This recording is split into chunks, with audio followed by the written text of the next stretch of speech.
Hello viewers, এখন আমরা চলে এসেছি সুন্দরবনের শেষ সাইট সিন যেটা ঝড়খালি নামে পরিচিত। সেখানে আমরা ইতিমধ্যে পৌঁছে গেছি এবং সামনে যে ব্রিজটি দেখছো এই ব্রিজটা দিয়ে আমরা গত বছর এসেছিলাম, কিন্তু এই বছর ব্রিজে কাজ হচ্ছে সেই জন্য আমরা বাঁশের ব্রিজ দিয়েই যাচ্ছি।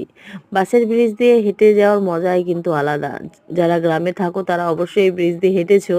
তো আমরাও হাঁটতে হাঁটতে একটা দেখলাম বাঁদরে একটা মেয়ের ব্যাগ থেকে কলা বের করে নিয়েছে এবং সেটা সে আনন্দের সহকারে খাচ্ছে। এবং আশেপাশে যে জঙ্গলগুলো আছে এখানেও অনেক ছোট ছোট বাঁদর আছে, যেটা এই মুহূর্তে আমি ক্যামেরাবন্দি করতে পারিনি।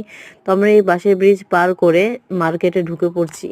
মার্কেটে ঢুকে অনেক খাবার দেখতে পাচ্ছি, ঠান্ডা পানীয়, হস্তশিল্পের বহু জিনিস, ছোটোখাটো অনেক রকমারি জিনিস পাওয়া যাচ্ছে এবং এক একটা দোকানে এক এক রকম, কারণ এটা একটা সাইট সিন। ওদের অবশ্যই সেই অনুযায়ী তাদের দাম ধার্য করা থাকে।